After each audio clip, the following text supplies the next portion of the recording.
자, 오늘 말씀의 제목이 뭐죠? 말씀의 제목 따라서 읽겠습니다. 같이 읽습니다. 시작. 한방 인생, 존귀한 인생.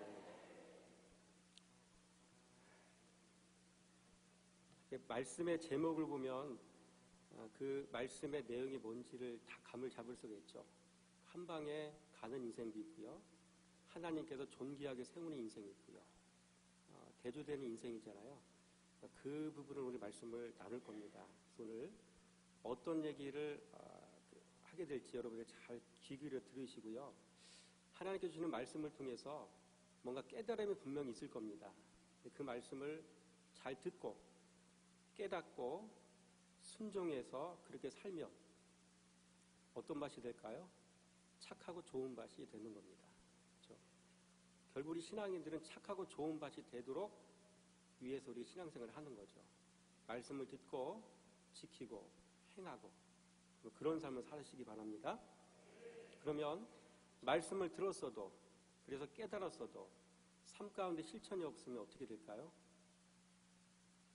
착하고 좋은 맛이 될 수는 없는 건 당연한 거고 그 시간 드려진 예배를 하나님께서 그냥 찢어버리시더라고요. 그렇죠? 예배 드린 게 아닌 것이 되는 거죠. 말씀을 들을 때도 우리가 귀 기울여 잘 들으시고요. 깨달으면 그대로 순종할 수 있어야 되고요. 그렇죠? 한 번을 들어도 순종하고 행하는 삶, 주님은 그런 삶을 기뻐하시는 겁니다. 우리 모든 믿음의 성도님들 말씀 듣고 행하는 그런 신앙의 성도가 되기 원합니다.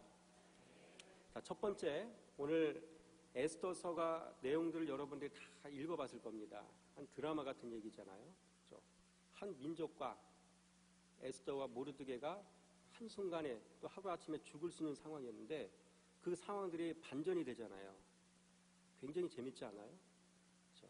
그러니까 이미 내용들을 알고 있는 부분이기 때문에 오늘 간단하게 말씀드리겠습니다. 첫 번째, 이 에스더가 금식하며 기도하고 난 이후에 왕에게 구한 것이 있습니다.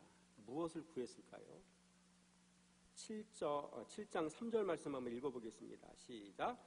왕후 에스더가 대답하여 이르되 왕이여 내가 만일 왕의 목전에서 은혜를 입었으면 왕이 좋게 여기시면 내 소청대로 내 생명을 내게 주시고 내 요구대로 내 민족을 내게 주소서. 이 한 절의 말씀 안에 세 가지의 것을 요구한 것을 우리가 볼 수가 있어요. 첫 번째로 뭔가요? 에스더는 은혜를 왕에게 구했어요. 은혜를 구했어요. 그렇죠? 두 번째는 자신의 생명을 구했어요. 세 번째는 자신의 민족을 구했어요. 그렇죠? 금식 기도하고 난 다음에 결국 왕에게 구한 것이 세 가지더라고요. 저는 두 가지는 이해가 돼요. 자기의 생명을 구원해달라고 구했고요. 민족을 좀 살려달라고 구했고요. 이건 이해가 되는데 이게 정리하다 보니까 은혜도 먼저 구했더라고요. 은혜. 그렇죠? 여러분 이 은혜는 이렇게 생각하면 되는 겁니다. 여러분들이 이 자리에 나와서 앉아있는 것 자체가 뭐예요? 하나님의 은혜인 거예요. 그렇죠? 이게 감이 안 오시죠? 그렇죠? 그 언젠가 올해인가 제가 강화도 보문상가 있는 것 같던데 이제 갔는데 보문사 산세가 좋다고 해서 좀 잠깐 성전을 갔는데 머리가 아파요. 영이 안 맞는 거야. 그렇죠? 그런데도 불교 사찰에서 열심히 도 닦는 사람들이 이 성전에 들어와서 앉아 있을 수 있을까요? 그렇죠? 영이 틀리기 때문에 그러지 않는 거예요.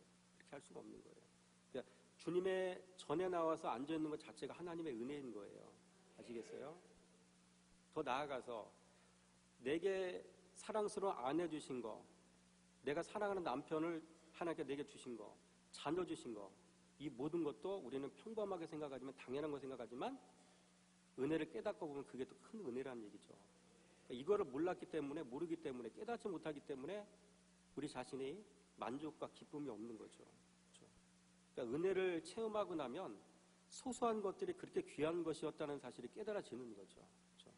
이 자리에 나와서 예배하는 거 하나님의 은혜인 줄 믿으시기 바랍니다.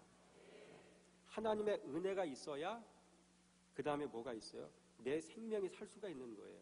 그렇죠? 이 왕에게 나갈 때 아무리 금식 기도했어도 왕이 나를 알아주지 않고 괘씸죄로 여기면 그 사람 죽는 거예요. 이 당시에. 그렇잖아요. 그렇죠? 그 왕의 은혜가 있었던 거고요.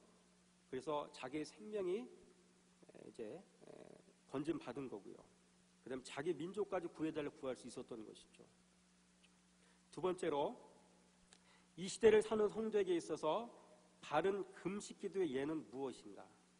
금식기도 많이 얘기하는데 어떤 것이 바른 하나님이 기뻐하시는 금식기도이겠는가 하는 얘기죠. 첫 번째, 따라서 합니다. 하나님께 회개의 영을 구해야 한다. 회개의 영을 구해야 돼요. 금식기도하는 첫 번째가. 그래서 성도는 회개를 통해 하나님 앞에 나아갈 수 있는 은혜를 얻을 수 있기 때문에 그런 겁니다. 주구장창 나와 앉아 있어도 은혜 위에 은혜 세계 속에 들어가지 못해요. 아무 의미가 없는 거잖아요. 은혜는 두 가지가 있잖아요. 그죠? 우리가 구원받은 은혜가 있고요. 구원 후에 또 다른 은혜가 있어요. 그렇죠? 뭘까요, 그게? 두 번째 은혜, 세컨드 그레이스가 뭘까요? 그렇죠? 따라서 합니다. 주님과 동행하는 은혜. 그렇죠? 이 은혜의 기쁨을 아는 자만 아는 거예요. 그렇죠? 그러니까 구원받은 건 첫 번째 은혜예요. 그분의 은혜 속에 들어가서 그분과 동행하는 건 두 번째 은혜거든요. 이 두 번째 은혜의 단계까지 나아가는 우리가 되기 원합니다. 그렇죠? 두 번째로 같이 읽겠습니다. 시작. 내 죽은 영혼 살려달라고 간구해야 된다. 그렇죠? 은혜를 구했고요. 그렇죠? 회개의 영을 통해서 회개를 하고, 그 다음에 우리가 당연하게 구해야 될 게 뭐냐면은, 그렇죠? 사령에서 생명으로 옮겨달라고 간구해야 돼요. 그렇죠? 창세기에 나오잖아요. 아담과 하와 선악과 따먹으면서부터 어떻게 생명이 사령이 됐단 말이야. 그때부터 우리는 죄의 인간이 됐단 말이에요. 주님의 음성을 들을 수 없고, 그렇죠? 우리의 영이 죽었단 말이에요. 사령에서 생명으로 옮겨달라고 기도해야 되고요. 또 한 가지, 에덴 동산에서 잃어버린 생명 돌려달라고, 같은 얘기죠. 그거 구해야 되는 거예요. 따라서 합니다. 내 영이 먼저 살아야 타인의 영혼을 살릴 수 있다. 내 영이 먼저 살아야 누군가의 영혼을 또 살릴 수가 있는 거죠. 세 번째로 같이 읽습니다. 시작. 하나님 나라를 구해야 한다. 그렇죠? 여러분, 하나님 나라가 내게도 임하고 그에게도 임하기를 구해야 되는 거예요. 그렇죠? 하나님 나라가 우리의 심령 속에 임한다는 얘기는 아까 뭐예요? 두 번째 은혜, 주님과 동행하는 은혜를 얘기하는 거예요. 하나님의 나라가 내 마음속에 임할 때, 그때 그 누군가의 영혼 속에도 하나님의 나라가 임하도록 구할 수 있고, 우리 그를 도울 수 있고, 그런 것이 되는 거죠. 여러분, 이렇듯 에스더의 모든 기도는 내 자신의 안위를 구하는 그런 기도가 아니었어요. 민족을 위한 기도였다는 얘기죠. 결국 거기에 포커스가 맞춰져 있고요. 그 과정 속에 하나님께서 내게 은혜 달라고 구하는 그런 기도가 있었고요. 그의 삶 속에 자기의 영혼을 살려달라고 구했고요. 그러니까 이런 과정이 있고 난 다음에 마지막으로 여러분, 민족을 살려달라는 기도를 했다는 거죠.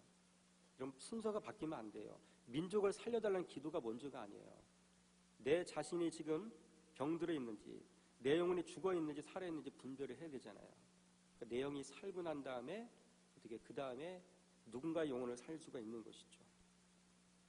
세 번째로, 에스더가 왕에게 은혜를 입고 자신의 생명과 민족을 구하는 방법은 어떤 방법이었습니까? 처음에는 보니까 잘 눈에 안 들어오더라고요. 1차, 2차로 나누어져요. 1차는 이 왕의 감성에 호소하는 방법을 취했더라고요. 보니까 부드러운 호소예요, 이거는. 그렇죠? 그래서 에스더서 4장 16절 말씀에 보니까 이런 말씀이 있어요. 같이 한번 읽어보겠습니다. 시작. 당신은 가서 수산에 있는 유다인을 다 모으고 나를 위하여 금식하되 밤낮 3일을 먹지도 말고 마시지도 마소서. 나도 나의 시녀와 더불어 이렇게 금식한 후에 규례를 어기고 왕에게 나아가리니 죽으면 죽으리라 한지라. 그렇죠? 그러면 에스더는 왕에게 나아갈 때 3일 동안 금식 기도를 했어요. 그러면 3일 정도 금식 기도하면 어떤 증상이 오냐면, 저 같은 마른 사람도 3일 정도 금식하니까 이 엉덩이 뼈가 무겁게 느껴지더라고요. 계단 올라가다 보니까. 그 정도예요. 그렇죠? 그러니 여러분 3일 동안 먹지 못했으니까 에스더는 굉장히 표정 자체가 초췌했을 것이고, 어떻게 보면 민족을 사랑하는 마음에 얼굴 속에 근심빛이 역력했을 것이고, 그러니까 이런 모습으로 왕에게 나아갔다는 거죠. 어쩔 수 없는 그런 모습이었다는 얘기죠. 결국 왕의 입장에서 보니까 너무나 안쓰럽게 보이는 거죠. 뭔가 근심 있는 것 같다. 뭔가 내가 안아줘야 되겠다. 왕후가 뭐 때문에 근심하지? 내가 뭐 어떻게 도와줄 수 있을까? 감성에 호소하는 방법. 자, 우리 5장 8절 말씀 한번 읽어보겠습니다. 시작. 내가 만일 왕의 목전에서 은혜를 입었고 왕이 내 소청을 허락하시며 내 요구를 시행하시기를 좋게 여기시면 내가 왕과 하만을 위하여 베푸는 잔치에 또 오소서 내 일은 왕의 말씀대로 하리이다 하니라. 왕에게 곧바로 그 질문에는 답변을 하기 전에 계속해서 뜸을 들이는 거죠. 도대체 얘가 뭐 때문에 고민스러워하고 있지? 뭐가 문제지? 궁금한 거잖아요. 애틋하고 불쌍히 여겨지고 감성이 호소하는 방법, 이게 첫 번째 방법이었고요. 두 번째 방법은 뭐냐면 따라서 합니다. 왕의 이성에 호소하였다. 가로 안에 시작. 분별하기를 호소하였다. 감성에 호소하고 그 다음에 이성에 호소하는 방법. 말씀 묵상하면 처음 봤어요. 이거를. 7장 4절 말씀 읽어보겠습니다. 시작. 나와 내 민족이 팔려서 죽임과 도륙함과 만일 우리가 노비로 팔렸더라면 내가 잠잠하였으리이다. 그래도 대적이 왕의 손해를 보충하지 못하였으리이다 하니, 잘 얘기를 따져보면 왕의 이성에 지금 호소하고 있는 거예요. 어떤 게 올바른 건지 어떤 게 합리적인 건지 생각을 좀 해보세요. 그런 의미의 얘기가 되는 거죠. 여기서 우리는 뭘 배우냐면, 여러분 사람을 움직이는 지혜는 따라서 먼저는 하나님께 기도하고 그 다음으로 그 사람의 감정에 호소하고 마지막으로 그 사람의 이성에 호소하는 방법이다. 그렇죠? 기도가 먼저고 그 다음에 감성적인 접근이 먼저고 그 다음에 이성적인 접근이 먼저. 그러니까 이성적인 접근 방법이 먼저면 어떻게 돼요? 판 깨지는 경우 많잖아요. 그렇죠? 우리는 계속 정답만 얘기하잖아요. 그게 이거 얘기하는 거죠. 기도가 먼저, 감성적인 안타까운 마음, 그렇죠? 불쌍히 여기는 마음, 긍휼히 여기는 마음, 그렇죠? 그게 통하고 난 다음에 이건 이렇고 저건 저렇다라고 하는 이성적인 호소, 그렇죠? 이런 방법이 오늘 말씀을 통해 우리에게 이야기하는 하나님의 교훈인 거죠. 그래서 우리는 말씀을 통해 이 세상을 살아가는 지혜를 이렇게 배우는 겁니다. 우리는 잘 모르잖아요. 말씀이 살아가는 삶의 기준을 말씀하고 있단 말이에요. 우리에게. 기도 먼저, 감성의 호소, 그 다음에 이성적인 호소. 그렇죠? 삶을 살아가는 지혜를 여기서 배우는 거예요. 우리는. 네 번째로 에스더의 감정에 호소하는 소리를 듣고 아수에르 왕이 보인 반응은 무엇인가요? 2절 말씀 시작. 왕이 이 둘째 날 잔치에 술을 마실 때 다시 에스더에게 물어 이르되 왕후 에스더여 그대 소청이 무엇이냐 곧 허락하겠노라. 그대 요구가 무엇이냐 곧 나라의 절반이라 할지라도 시행하겠노라. 그렇죠? 무슨 얘기예요? 나라의 절반이라 할지라도 내가 시행하겠다 이렇게 얘기하죠. 여러분 특이한 거는 뭐냐면 이 아하수에르 왕은 에스더에게 나라의 절반이라도 시행하겠다는 말을 3번에 걸쳐서 했다는 얘기예요. 그렇죠? 7장 2절 말씀에도 보니까 나라의 절반이라도 시행하겠노라 얘기하고요. 5장 3절 말씀에는 나라의 절반이라 할지라도 절반이라 그대에게 주겠노라. 세 번째로 5장 6절에 나라의 절반이라 할지라도 시행하겠노라. 비슷한 얘기인데 3번을 강조한단 말이에요. 도대체 이 말이 무슨 의미일까? 그렇다면 이렇게 3번이나 걸쳐서 나라의 절반이라도 시행하겠다고 말한 이유는 무엇이겠습니까? 그렇죠? 에스더의 금식 기도는 결국 한 나라를 구하게 되는 금식 기도였다는 것을 암시하는 거죠. 그렇죠? 나라를 구하는 기도. 에스더는 이 기도를 했다는 얘기예요. 그렇죠? 여러분 그러면 아하수에르 왕이 가진 능력은 어디까지였을까요? 이 사람은 127도예요. 127도를 다스리는 왕이거든요. 우리가 이제 중국 땅을 보면 얼마나 넓어요. 그렇죠? 제가 지도를 보니까 지금의 중국의 영토보다 더 큰 나라에 있다. 이 당시의 나라가. 이 127도가. 그러니까 이 나라의 절반을 뚝 잘라서 줘도 굉장히 많이 주는 거거든요. 그렇죠? 이 왕이 가진 이 왕이 가진 능력에 한계가 있더란 얘기죠. 뭐냐면 아하스의 왕이 줄 수 있는 나라는 그 나라의 절반밖에 되지 않았다는 거예요. 그렇죠? 그러나 우리 하나님은 어떤 분이십니까? 하나님 나라 전체를 우리에게 다 주신 분이란 얘기죠. 그리고 그 하나님 나라가 곧 누구예요? 예수 그리스도. 그러니까 예수 그리스도가 곧 하나님의 나라잖아요. 하나님 나라 전체를 우리에게 다 주신 분이 바로 하나님이시라는 거예요. 얼마나 대조가 됩니까? 이 땅에서 아무리 좋은 거 가지려고 해도요, 하나님의 나라의 것에 전혀 비교할 수가 없다는 얘기예요. 그렇죠? 이사야서 9장 6절 말씀 시작. 이는 한 나귀가 우리에게 낳고 한 아들을 우리에게 주신 바 되었는데 그 어깨에는 정사를 메었고 그의 이름은 기묘자라 모사라 전능하신 하나님이라 영존하시는 아버지라 평강의 왕이라 할 것이라. 그렇죠? 우리 말씀해 보니까 그 어깨에 정사를 메었다라고 얘기하잖아요. 그 정사는 뭐예요? 영어 성경을 그러니까 government라고 표현되어 있어요. 한 나라 정부를 얘기하는 거예요. 입법, 사법, 행정부가 존속하는 한 정부, 요 나라를 얘기하는 거거든요. 성부, 성자, 성령님이신 그리스도 예수 그리스도 자신이 바로 하나님의 나라인 거죠. 그분을 자신을 우리에게 이미 주셨다는 거예요. 여러분 이 사실을 믿으십니까? 이 사실을 머리로 인지하시고 깨달으시고 가슴으로 벅차게 느끼시고, 그렇죠? 이 나라를 소유한 것이 얼마나 큰 기쁨인지 세상에 전하고, 이것이 복음을 전하는 겁니다. 전도라는 얘기죠. 다섯 번째로 에스더가 왕에게 구한 나라는 어떤 나라입니까? 7장 3절 말씀 시작. 왕후 에스더가 대답하여 이르되 왕이여 내가 만일 왕의 목전에서 은혜를 입었으면 왕이 좋게 여기시면 내 소청대로 내 생명을 내게 주시고 내 요구대로 내 민족을 내게 주소서. 그렇죠. 내 민족을 내게 주소서라고 얘기합니다. 여러분 에스더가 구한 나라는 결국 유다 민족을 가장한 하나님 나라였다는 얘기죠. 왜냐하면 후일에 이 유다 민족을 통해 하나님 나라가 이 땅에 임했기 때문입니다. 아멘이신가요? 마태복음 1장 2절 말씀 시작. 아브라함이 이삭을 낳고 이삭은 야곱을 낳고 야곱은 유다와 그의 형제들을 낳고. 예수님의 족보 얘기예요. 족보 속에 누가 들어갔어요? 유다가 들어갔단 말이에요. 그러니까 유다가 없었다면 그리스도 예수가 이 땅에 오실 수가 없는 거였다는 거죠. 에스더가 금식하며 구한 것은 결국 뭐예요? 하나님 나라를 구한 거라는 얘기죠. 그런 의미가 되는 거죠. 여섯 번째로 하나님은 왜 유다 민족을 구원하셨습니까? 따라서 합니다. 이 땅에 하나님 나라 주시려고. 하나님 나라가 이 땅에 이미 오셨잖아요. 그렇죠? 마태복음 3장 2절 말씀 시작. 회개하라 천국이 가까웠느니라 하였으니 이 천국이고 하나님 나라 예수 그리스도. 그 다음에 4장 17절 말씀 시작. 이때부터 예수께서 비로소 전파하여 이르시되 회개하라 천국이 가까웠느니라 하시더라. 그 천국이 곧 그리스도 예수.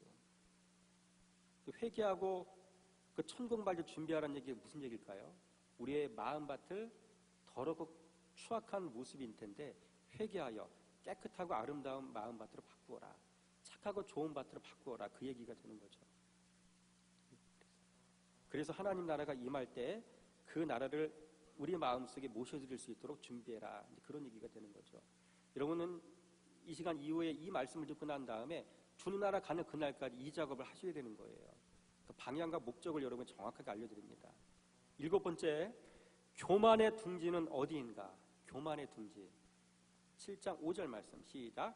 아하스의 왕이 왕후 에스더에게 말하여 이르되 감히 이런 일을 심중에 품은 자가 누구며 그가 어디에 있느냐 하니. 이 아하스의 왕의 자초지종을 다 듣고 난 다음에 열받은 거죠. 그럼 하는 얘기예요. 하는 얘기 이겁니다. 도대체 감히 어떤 누가 심중에 이런 악한 생각을 품었느냐. 그런 얘기 하는 거잖아요. 그 다음에 6장 6절 말씀 시작. 하만이 들어오거늘 왕이 묻되 왕이 존귀하게 하기를 원하는 사람에게 어떻게 하여 하겠느냐. 하만이 심중에 이르되 왕이 존귀하게 하기를 원하시는 자는 나 외 누구요 하고. 따라서 합니다. 교만의 둥지는 그 사람의 마음이다. 그 마음밭이요, 착하고 좋은 마음이 아니면 거의 교만이라고 보면 될 겁니다. 교만이 그 사람의 마음의 둥지, 교만의 둥지는 그 사람의 마음이라는 거 우리가 확인할 수 있었습니다. 여덟 번째로, 하만이 자신의 교만의 둥지인 마음에 품은 것은 어떤 것들이었을까요? 이 교만의 둥지가 마음인데 그 마음속에 도대체 어떤 걸 품었냐는 얘기죠. 오늘 말씀해 보니까 다 나오더라고요. 한번 따라서 하겠습니다. 아나 무인을 품었다. 분노를 품었다. 살인하는 마음을 품었다. 남의 것을 탐하는 마음을 품었다. 굉장히 많이들 품었네요. 네 가지를 품었어요. 그렇죠? 아나 무인을 품었다. 5장 12절 말씀. 시작. 또 하만이 이르되 왕후 에스더가 그 베푼 잔치에 왕과 함께 오기를 허락받은 자는 나밖에 없었고 내일도 왕과 함께 청함을 받았느니라. 가만히 살펴보면은 내 위에 아무도 없는 거예요. 내가 곧 법인 거예요. 그렇죠? 교만한 사람의 특징을 잘 보는 거예요. 우리가 아나 무인격이란 말이에요. 그렇죠? 그러니까 이런 말씀을 들으면서 우리는 뭘 알아야 되냐면 내 자신의 모습 속에 이런 것 있지 않는가 봐야 되고요. 이런 것 있으면 회개하고 끊어버려야 되고요. 그 과정을 통해 자연스럽게 우리에게 와지는 게 뭐냐면 이런 사람들이 분별되어지는 거죠. 분별은 분별하려고 되는 게 아니라 내 자신의 모습 속에서 발견하면 또 다른 이에게 이런 것이 있으면 발견되어지는 거예요. 나를 분별하고 타인을 분별하고. 그렇죠? 이렇게 되어지는 거죠. 두 번째로 분노를 품었단 말이에요. 그렇죠? 5절 말씀 시작. 하만이 모르드게가 무릎을 꿇지도 아니하고 절하지도 아니함을 보고 매우 노하더니. 그렇죠? 5장 9절 말씀 시작. 그날 하만이 마음이 질과도 나오더니 모르드게가 대궐문에 있어 일어나지도 아니하고 몸을 움직이지도 아니하는 것을 보고 매우 노하나. 그렇죠? 매우 노하더니 매우 노하나 이렇게 표현되어 있단 말이에요. 이 노한다는 말이 두 가지가 있어요. 앵글이라는 말이 있어요. 앵글이는 화난다는 그 뜻이고요. 요 단계보다 좀 더 심하다는 단계가 레이즈예요. 이건 경노하다는 뜻이거든요. 경노하다는 의미의 레이즈를 여기 계속 쓰고 있어요. 교만한 사람이 이런 사람이에요. 그러니까 교만한 사람은 누가 나를 높여주지 않으면 열받는 사람이에요. 잘 보면 그렇잖아요. 하만이. 저 사람 나를 알아주지 않네? 나를 높여주지 않네? 마음속에 이런 마음들, 분노하는 마음들이 생겨지는 거죠. 그러니까 세 번째로 살인하는 마음을 품었단 말이에요. 에스더서 3장 13절 말씀 시작. 이에 그 조서를 역졸에게 맡겨 왕의 각 지방에 보내니 12째 달 곧 아달월 10 모든 유다인을 젊은이 늙은이 어린아이 여인들을 막론하고 죽이고 도륙하고 진멸하고 또 그 재산을 탈취하였고. 그렇죠? 살인하는 마음. 그렇죠? 어떻게 이 많은 민족을 다 죽이려고 했을까요? 이제 교만한 자는 못하는 게 없는 거죠. 교만한 자는 못하는 게 없는 거예요. 살인까지 하고. 마지막 네 번째로 뭐예요? 남의 것을 탐하는 마음을 가졌죠. 3장 9절 말씀 시작. 왕이 옳게 여기시거든 조서를 내려 그들을 진멸하소서. 내가 은 1만 달란트를 왕의 일을 맡은 자의 손에 맡겨 왕의 금고에 드리리이다 하니. 자, 13절 시작. 이에 그 조서를 역졸에게 맡겨 왕의 각 지방에 보내니 12째 달 곧 아달월 13일 하루 동안에 모든 유다인을 젊은이 늙은이 어린아이 여인을 막론하고 죽이고 도륙하고 진멸하고 또 그 재산을 탈취하라 하였고. 은 몇 달란트라고 했죠? 은 1만 달란트라고 했잖아요. 우리는 궁금해요. 돈 하면 굉장히 관심 많잖아요. 도대체 어느 정도 액수일까요? 은 1만 달란트는요, 은 34만 킬로그램, 34만 킬로그램이고요. 이 당시에 페르시아의 1년 세금의 65%예요. 어마어마한 거죠. 우리나라 1년 예산이 얼마 될까요? 정확히 액수는 모르지만 그것의 65%. 이 작은 땅덩어리에서도 중국보다 더 넓은 나라가 페르시아, 이 당시에 이 아세리가 치리한 나라거든요. 얼마나 많은 액수겠어요. 그렇죠? 근데 이 교만했던 하만은 다 이게 잔머리가 잘 돌아가는 사람이야. 나중에 어떻게 이것을 다시 뿌렸으면 걷어낼 생각을 했냐면은, 그러니까 유다인들을 다 죽이고 난 다음에 전리품들 있잖아. 그걸 다 뺏어버리면 자기가 1만 나를 왕에 드린 것보다 더 많을 거라고요. 머리가 되게 잘 돌아가잖아요. 그렇죠? 이 인간 어떻게 해야 되는지 나중에 아시잖아요. 여러분. 한 방에 가잖아요, 이 사람이. 그렇죠? 여러분, 여기서 보였던 분노, 아나무인, 살인하는 마음, 남의 것을 탐하는 마음, 이게 뭐예요? 다 살인 기질이래. 살인 라인의 기질이란 말이에요. 이런 사람들은 나중에 한 방에 가는 거예요. 아홉 번째로, 교만한 하만의 인생이 결국 어떻게 되었죠? 7장 10절 말씀 시작. 모르드게를 매달려고 한 나무에 하만을 다니 왕의 누가 그치니라. 한 방에 가잖아요.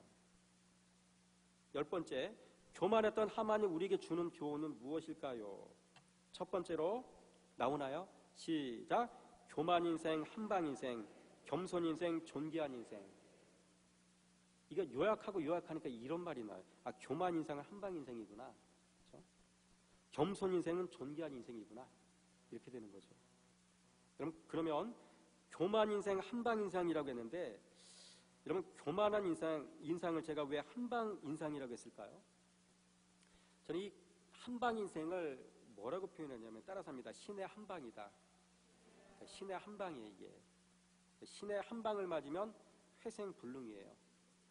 하나님의 한방을 맞으면 회생불능이라는 얘기죠. 교만한 하만은 이 한방 맞고 영원히 갔어요. 회생이 불가능했어요. 교만의 인생 이렇게 되는 거고요. 7장 10절 말씀에 나오죠. 시작. 모르드게를 매달려고 한 나무에 하만을 다니 왕의 노가 그치니라. 그렇죠. 회생불능이야. 그래서 얘가 한방 인생을 신의 한방이라고 표현하는 거죠. 두 번째로, 겸손한 인생, 존귀한 인생이에요. 따라서 합니다. 겸손한 인생, 존귀한 인생이다. 성도가 겸손한 자리에 머물면 하나님이 존귀한 자녀 되게 하십니다. 아멘이신가요? 겸손의 자리에 머물러 있던 모르드게를 하나님은 어떻게 했어요? 존귀한 자리로 세우셨단 말이에요. 6장 9절 말씀 시작. 그 왕복과 말을 왕의 신하 중 가장 존귀한 자의 손에 맡겨서 왕이 존귀하게 하시기를 원하시는 그 사람에게 옷을 입히고 말을 태워서 성중 거리로 다니며 그 앞에서 반포하여 이르기를 왕이 존귀하게 하기를 원하시는 사람에게는 이같이 할 것이라 하게 하소서 하니라. 존귀한 자로 한 방에 올리시잖아요. 그렇죠? 따라서 합니다. 고개 들 때와 고개 숙일 때를 잘 알아야 한다. 그렇죠?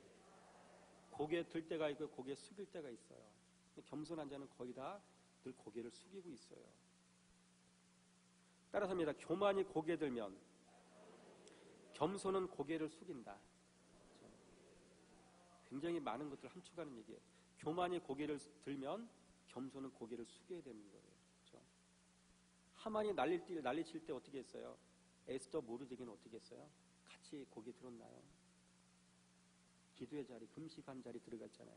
고개 숙인 거예요. 겸손의 자리 들어간 거라는 거죠. 우리 5장 9절 말씀 읽어보겠습니다. 시작. 그날 하만이 마음이 기뻐 즐거이 나오더니 모르드게가 대궐문에 있어 일어나지도 아니하고 몸을 움직이지도 아니하는 것을 보고 매우 노하나. 15절과 16절은 집에 가서 읽어보시고요. 세 번째로, 인내 열매는 두 가지가 있다는 것을 우리는 알아야 돼요. 인내하는 것은 열매가 두 가지가 있더라고요. 따라서 합니다. 악인의 인내는 쌓이는 숯불이고 의인의 인내는 하나님의 상급이다. 그렇죠? 악인의 인내 어떤 모습이 있을까요? 5장 10절 말씀에 시작. 참고 집에 돌아와서 사람을 보내어 그의 친구들과 그의 아내 세레스를 청하여. 그렇죠? 교만했던 하만은 꾹 참았다는 얘기잖아요. 그렇죠? 이게 악인의 인내가 되는 거예요. 나중에 어떻게 했어요? 이 인내가 쌓인 그 숯불이 됐단 말이에요. 그래서 자기가 세워놓던 그 나무에 달려서 자기가 죽게 되잖아요. 이 열매는 죽음이었다는 얘기죠. 그러면 의인의 인내는 어떤 것이 있을까요? 5장 9절 말씀에 시작. 그날 하만이 마음이 기뻐 즐거이 나오더니 모르드게가 대궐문에 있어 일어나지도 아니하고 몸을 움직이지도 아니하는 것을 보고 매우 노하나. 그러면 지금 모르드게는 지금 금식 3일차였어요. 금식 기도. 이유를 알 턱이 없죠. 하만이. 그렇죠? 기도하며 낮은 자리에서 겸손하게 인내했다는 얘기죠. 어떻게 됐을까요?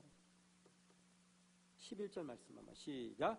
하만이 왕복과 말을 가져다가 모르드게의 옷을 입히고 말을 태워 성전 거리로 다니며 그 앞에서 반포하되 왕이 존귀하게 하시기를 원하시는 사람에게는 이같이 할 것이라 하니라. 그렇죠. 인내한 모르드게는 존귀한 자가 되었다는 얘기죠. 그래서 어떤 이에게는 인내 열매가 쓰고 또 어떤 이에게는 이 인내 열매가 달 수밖에 없는 거죠. 착하고 좋은 마음의 성도에게는 그 인내가 단 열매로 돌아가길 믿습니다. 그렇죠? 여러분의 삶 가운데 오늘 주신 말씀과 같이 여러분 존귀한 자가 되기 원합니다. 겸손한 자가 되기 원합니다. 머리 숙이는 성도가 되기 원합니다. 입을 자꾸 채우는 성도가 되기 원합니다. 그리스도와 동행하는 삶을 사시기 원합니다. 기도하겠습니다. 할렐루야. 하나님 감사합니다. 오늘 말씀을 통하여 하나님의 기뻐하시는 바른 금식 기도가 어떤 기도인지 배웠습니다. 회개의 영을 구하는 기도가 하나님이 기뻐하시는 기도였고 내 영혼 살려달라는 기도가 하나님이 기뻐하시는 기도였고 주님의 백성의 영혼을 구해달라고 기도하는 기도가 하나님이 기뻐하시는 기도인 것을 알았습니다. 또한 성도가 사람을 어떻게 대해야 하는지를 배웠습니다. 그리고 교만한 자가 마음에 품고 있는 것이 무엇인지를 배웠습니다. 교만한 자는 마음에 안아 무인을 품고 있고 분노를 품고 있고 살기를 품고 있고 탐심을 품고 있음을 알았습니다. 반면에 의인들의 교만한 자를 대하는 지혜를 또한 배웠습니다. 그래서 교만이 고개를 들면 의인은 고개를 숙이는 것을 배웠습니다. 그리하여 인내를 배울 때 하나님의 상급이 있음을 깨달아 알았습니다. 바라기는 우리 모든 성도님들 이 시간을 통해 배운 하나님이 기뻐하시는 기도하는 삶을 살게 하시고 겸손을 배워 고개 숙이는 것을 실천하게 하시고 인내 후에 따르는 하나님의 큰 상급을 받는 복의 주인공이 되게 해주시기 원합니다. 예수님 이름으로 감사하며 축복하며 기도드렸습니다. 아멘.